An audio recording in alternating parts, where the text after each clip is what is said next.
Welcome to Madagascar. It's quite the change of scenery from dreary old England, huh? Apart from the weather, I suppose. They don't call these places rainforests for nothing. The zoo you'll be working in is an ape sanctuary, where we're doing vitally important conservation work. Not just for apes, but for all kinds of species. But apes, well, apes are some of the closest relatives to humans there are. And yet, the way the world treats them is like, well, very much like some of us treat our actual relatives. Anyway, that's why I'm determined that our operation here does some good. If we can all leave some part of the world in a better state than we found it, we'll have lived lives worth living. And speaking of states, I have a horrible feeling I left the house in the right one. When I get back, I expect my life won't be worth living at all.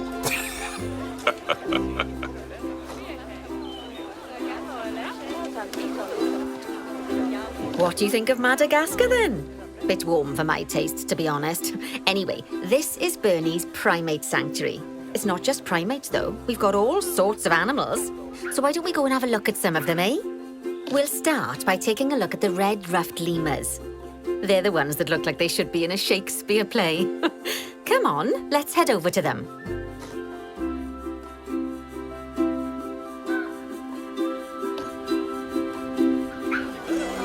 Red-ruffed lemurs are found in the rainforests of Massoala. That's in northeast Madagascar. They can actually live anywhere from 15 up to 25 years. Fancy that, eh? Okay, when you're ready, let's go find our Bornean orangutans.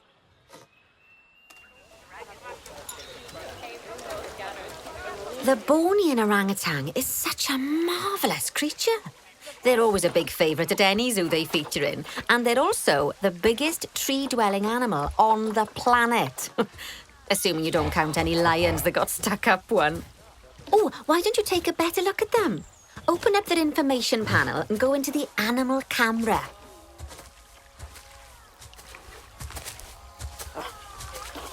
Aren't they just incredible? When you're ready, let's go and have a look-see at some of our beautiful bonobos. They're quite the characters.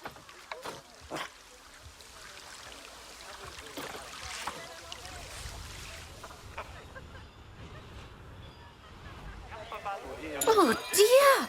It looks like we've arrived just in time. One of the habitat's barriers has collapsed. And wouldn't you know it, one of the bonobos has made a run for it. We'll need to catch them. But before we do, we should box up the other bonobos to stop them escaping too. Select the habitat boundary to bring up the habitat information panel.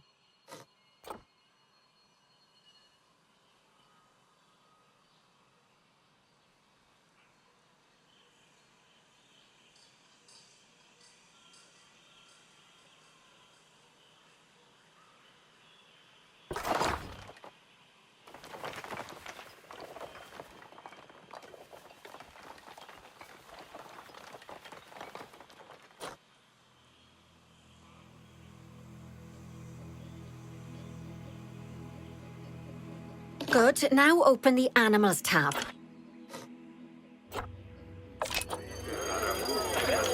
Box up the remaining bonobos with Box All Animals. Now, we'll need a vet to recapture that escaped bonobo, but it seems our last one left to do some research in the wild. Not an ideal situation. So, we'll need to hire a replacement sharpish. Go into the Staff tab of the browser. You can find all of your staff in here, but there's no time to go looking at their particulars at the moment. Hire a vet. Great, now let's deal with our escapee before they can cause too much havoc. Use the animal alerts to jump to the escaped bonobo.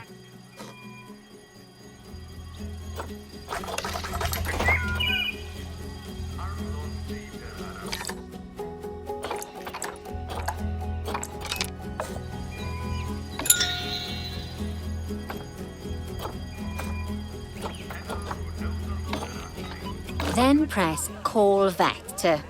Yep, you guessed it. Call the vet over to capture it.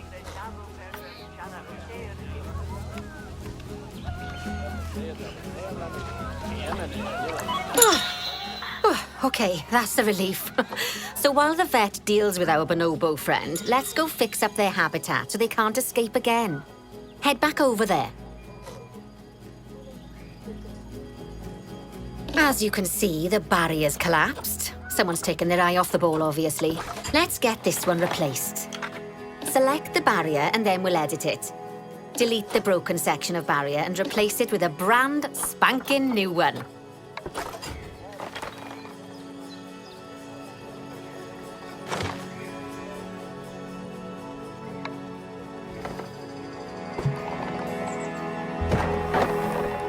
Good.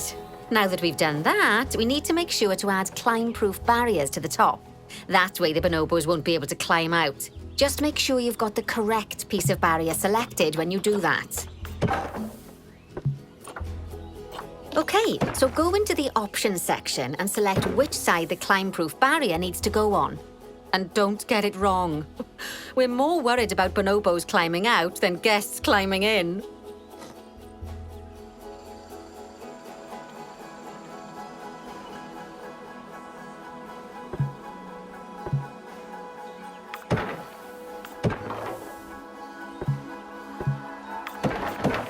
Nicely done.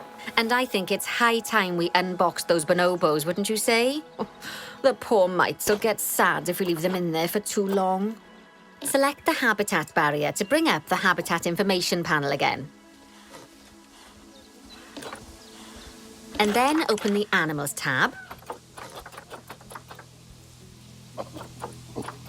And finally, use Unbox All Animals to let them out. I expect some of them are bursting for the toilet. So, it turns out that as well as the old vet leaving, the zoo's mechanics did too. We'll need to hire a couple of new ones so we can help stop any more breakouts. You see, mechanics do all sorts of helpful things around the zoo, but one of their most important jobs is taking care of the habitat barriers. Without mechanics around to repair them, the barriers will crack, crumble and fall down. And before you know it, we'll be overrun with escaped animals. Head into the Staff tab of the browser again. Oh, gosh, we have been busy, haven't we? Good work there. I'm off for a cuppa. Oh, I think Bernie wants a word with you. Oh, I hear you had a bit of an issue with an escaped bonobo. The main thing is that you dealt with it swiftly. And more importantly, without the animals stealing someone's clothes, putting them on, and then walking out of the front gate. You see, another key responsibility for our vets is animal research. Researching animals allows vets to unlock new enrichment items, additional information for our education resources, enhanced breeding programs, and improvements to food quality. Oh, the animals' food, not the vets. It'll take more than a research grant to improve the staff canteen. Anyway, as you can see, research is a key part of running your zoo. In order for a vet to undertake research, they require a research centre. And once again, that's something that this zoo is missing. So let's build one. I've marked out an area for you to put it. Now, you've probably noticed that there's already a building where I want you to build the research centre. Don't worry. You see, the building that's currently there is actually a hollow shell, so we're able to place our new building inside of it. If you select the research centre for placement and then hover over the shell, you'll see that it asks if you want to add the research centre to the existing building. Now, select the building to add it to it. Oh, but that won't place it just yet, though. First, we'll need to rotate our research centre so it automatically connects to the path when we place it.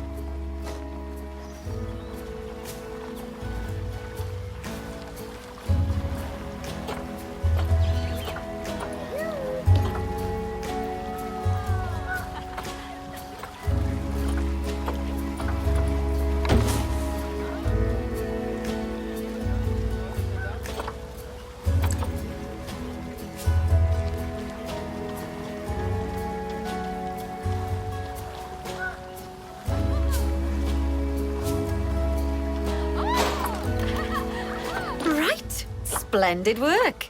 Now that we have a brand spanking new research centre, we can give our vets something to do in there. Oh, by the way, it's worth noting that the vets will only do research when they're not required to do any other jobs. That said, you can change what jobs a vet does via their information panel.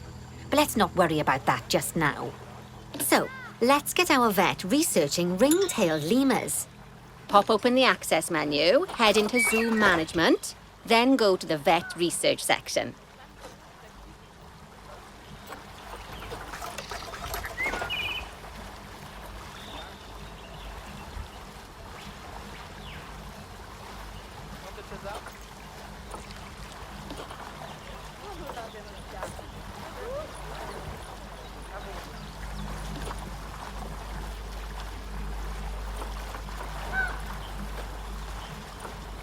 Here, you can see a list of all the animals present in your zoo, and also all the potential diseases that can occur. Now, assign your vet the ring-tailed lemur to start their research.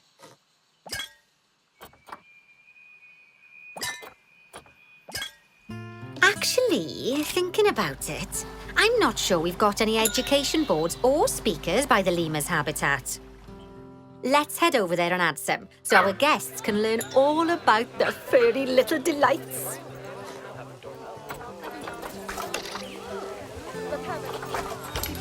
First off, let's pop down 2 education boards. Place them on the habitat barriers at a height that guests can see, or, if you like, pop them down on a stand.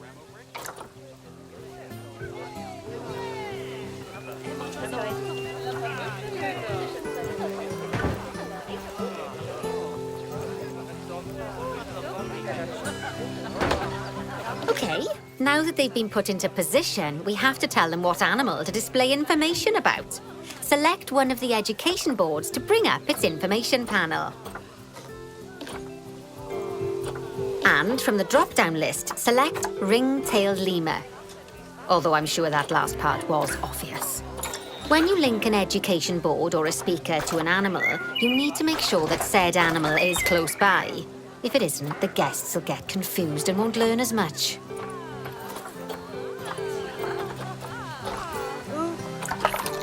Okay, now that we've done the education boards, let's pop down a pair of speakers. Speakers play audio to the guests so they can learn while they look at the animals, instead of having to go through the laborious process of reading. Oh, one thing to bear in mind is that it's important not to put the speakers too close together. If you do, the guests won't be able to understand what's being said.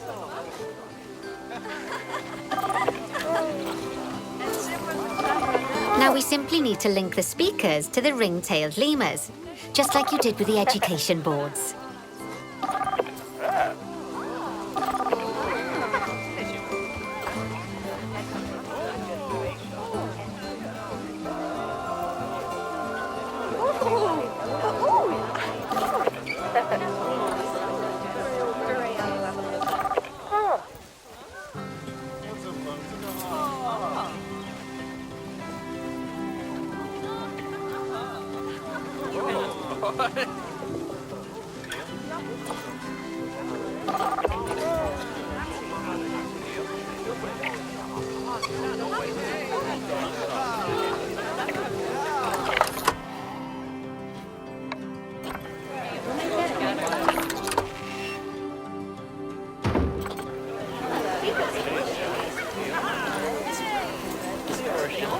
Fantastic!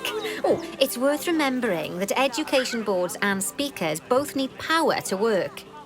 They won't do much good without it. Oh, it looks as though our vet has completed their research on ring-tailed lemurs. We'll need to collect the results. Head back into the vet research area to take a look at their findings.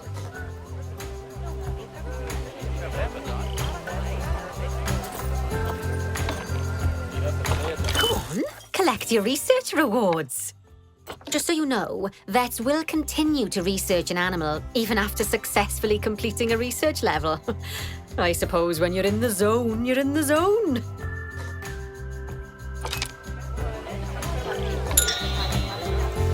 Well, now that we've enriched the lives of our guests, let's enrich the lives of our ring-tailed lemurs. Some animals, like lemurs, will have a climbing need. That means they have a requirement for a certain amount of climbing space, and you can fulfill that requirement by building them a climbing frame. Let's find out how much more climbing space our lemur friends need, shall we? Select one of them and bring up their information panel. Next, pop over to the Terrain tab. Now, as you can see, the lemurs need quite a lot more climbing space. But as it happens, I've already got a climbing frame blueprint built for you. So you can either pop that down or build one yourself from scratch. By the way, it's not always just climbing needs that you have to worry about. Other animals might need a certain amount of water in their habitat so they can go for a swim. They certainly do keep us on our toes.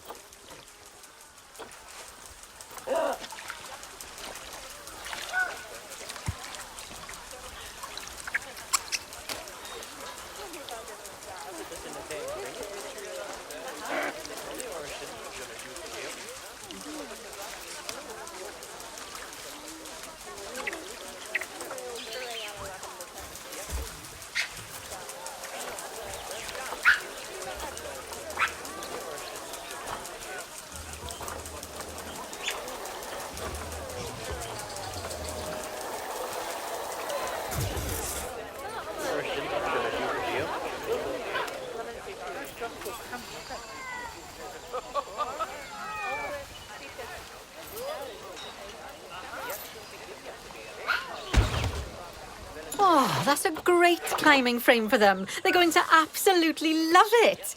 Do you know what would make them even happier, though? Nicer food. But that's true of all of us, though, isn't it? You can unlock better quality food for animals through research. Luckily, we've already unlocked some for the lemurs, so all that remains is to make sure they get served it from now on. Let's bring up the habitat information panel by selecting the lemur habitat.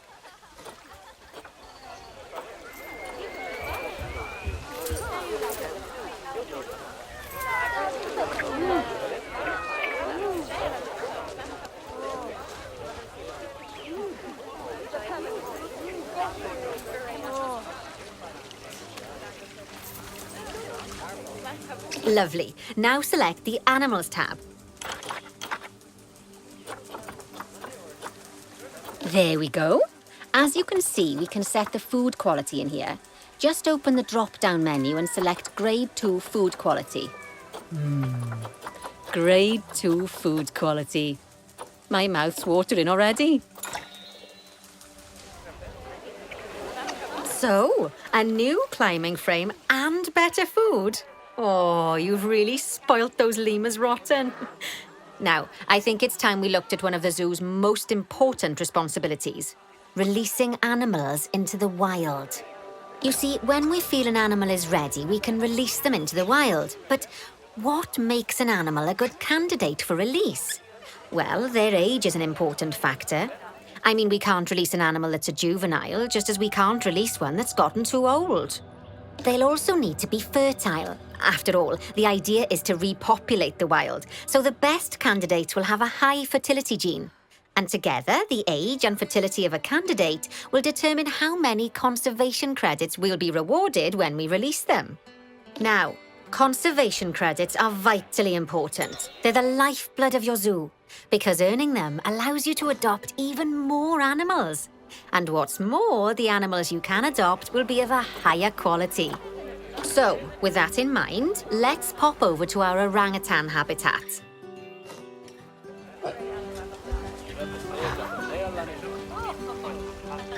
I'd like you to find Agang, the Bornean orangutan, in the habitat and select him, please. You can go through each orangutan in turn or select the habitat barrier, go to the Animals tab in the Habitat Information panel and find him in the Animals list.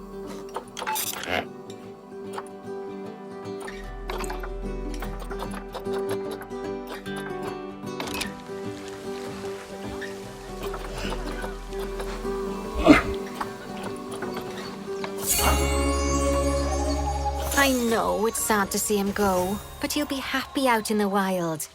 And he's a wonderful candidate for release. Young, strong and fertile. Excellent work there. You've definitely got potential, you know. Ah, I see you've been doing some homework. Although it hardly seems like work when you're learning about something as adorable as a ring-tailed lemur. I imagine I'd have got much better grades at school if there'd been less algebra and more aldebra. Tortoises.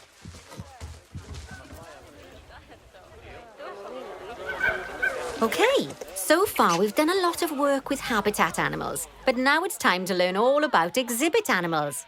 Let's build a brand new exhibit. I've marked an area for our new exhibit. How about we head over there?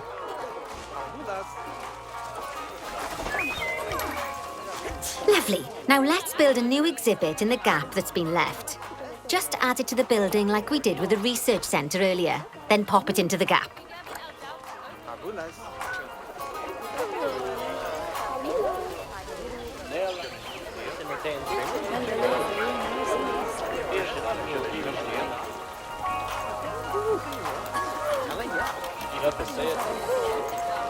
Perfect. The next thing to do is adopt an exhibit animal to go in there. How about a Gila monster? Open up the exhibit trading section and adopt one.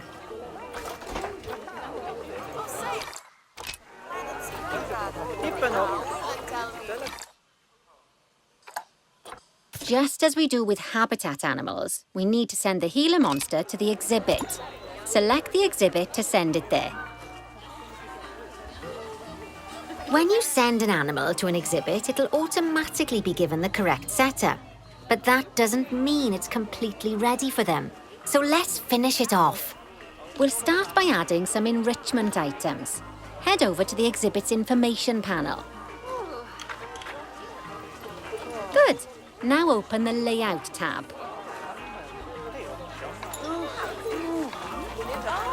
As I'm sure you know by now, you can unlock more enrichment levels by having one of your vets do some research. Now we'll also need to set the temperature and humidity in the exhibit. These are vitally important for keeping our Gila monster happy and comfortable.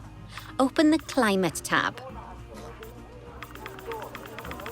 Here, you can see the Gila monster's desired temperature and humidity. You can change both of these by adjusting the dials below. Make sure it's going to be nice and cozy.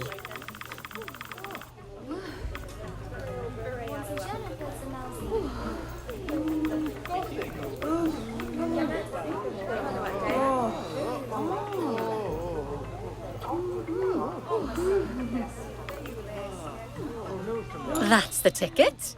And the last thing we need to look at is setting up the different windows. So open up the Windows tab. You can edit and customize any of the windows on an exhibit. A window can be closed and blank, or have a two-dimensional background, or even a three-dimensional background on it. Why don't you have a play around with the options? There's also an exhibit education board. Pop them down near your exhibits to teach your guests about them. Let's add one now.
Lovely stuff. Now our guests can learn all about our venomous friend here.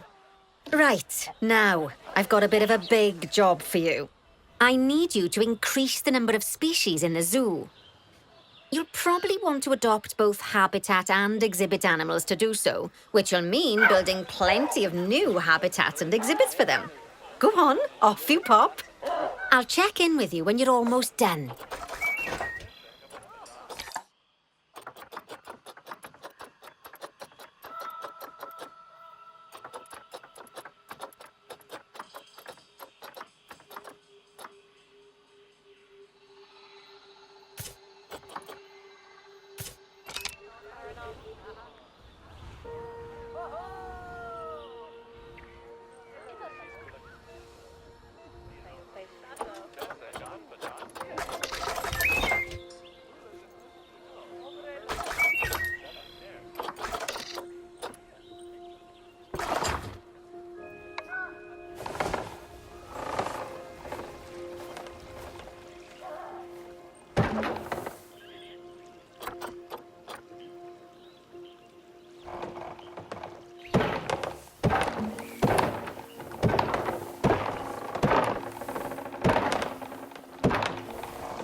My, you have been busy, haven't you? Splendid! But now that you've adopted all these lovely new species, we need to make sure they're nice and happy. So let's get the average welfare across the zoo nice and high, shall we? And by we, I mean you. Go on, get to it.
Lovely job there.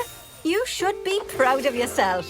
Not only have you expanded the zoo and kept the animals as happy as Larry, but you didn't bankrupt us in the process. Amazing.